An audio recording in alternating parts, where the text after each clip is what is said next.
What's up, everyone? Back with another video. This is going to be episode 2 of my peaking phase.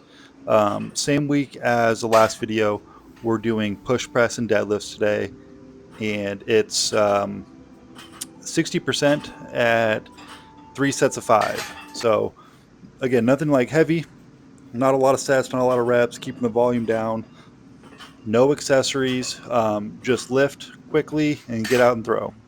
It was like the whole main thing here is to throw. But push presses went very good. I mean, it's not heavy, so as long as I'm like, warming up and not being a dork, like they should go fine. Same with the deadlifts. Just be warm and be ready to actually lift weight, even though it's not like super heavy. Um, you can still tweak something. That's that's some foreshadowing. We'll get into that later. But here we are at the field. A lot of standing non-reverses, as one does. Um, I did. So normally, like, I don't film it very often, but I do like. I can't remember what they call them, like back tosses, or like you get a shot put and you throw it like overhead behind you, like with your toes on the toe board on the trig, and like I measure all those. And like this day, it was actually a pretty good day. I went like everything was over 50, which is like really good for me. I try to be like over 45. So like I kind of gauge like with those back tosses, like how my practice is going to be and like how my stone throws are going to be. If like the back toss is down, then I don't, I'm not like super bummed out if like I have a bad throwing session. I just kind of expect it. It like leads into it. But today on these godforsaken Braemar tosses, I decided to use a the 20-pound shot and not the 16, just to kind of like get a feel for it. Boy, was I like unimpressed. I guess going from the 16 all the time and then doing then going to the 20, like I should know better. I should quell my expectations a little bit, but it takes getting used to more than like just one practice of getting back into with a 20-pound shot to really feel it again. But here we go into some heavy hammer.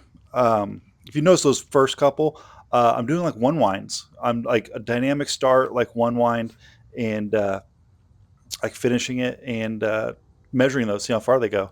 I think my best one on this day was like 96.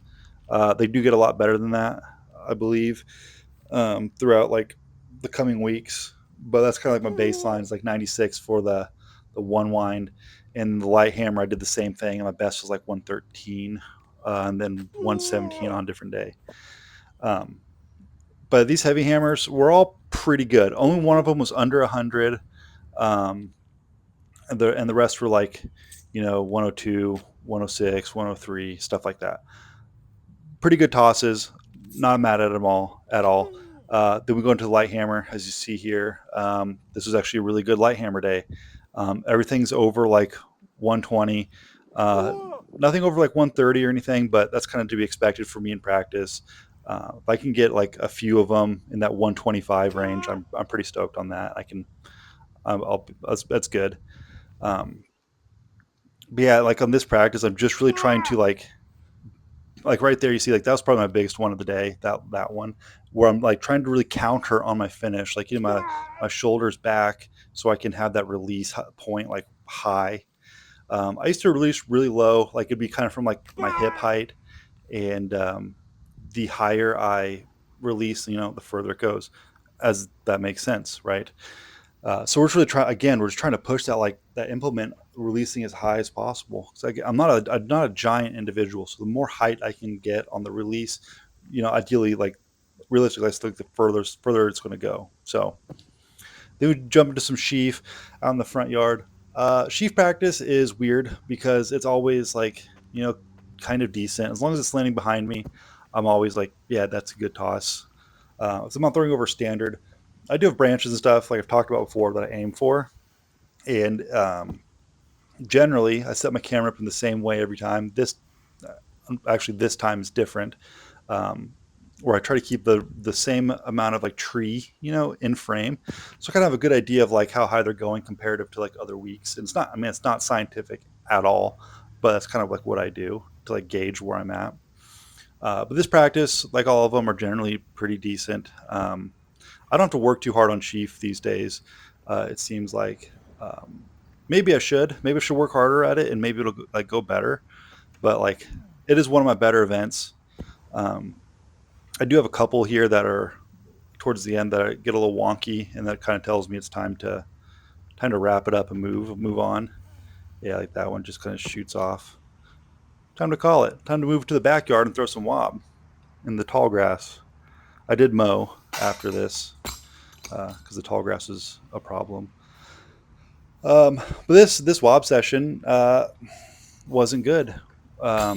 They get better. They do get better. Like in the coming practices in the coming weeks, like they do get better. But this one just ain't it. I think I make it over once. I had a couple really powerful throws, but like I hooked them back, and I just can't find the rhythm that I want. Um, and I'm finding later that the rhythm that I want doesn't feel like a rhythm at all to me. It feels more like um, I don't know, like it's forced. Like I'm really forcing the position. That's kind of the best way I can describe it. I'm just like you gotta. It's instead of flowing through the marks, it's just hit the mark, and it's up. I don't know. That's a weird way to explain it, but that's kind of how it's working out in my head right now. But that's it, guys. Thanks for watching, and as always, throw far. God bless.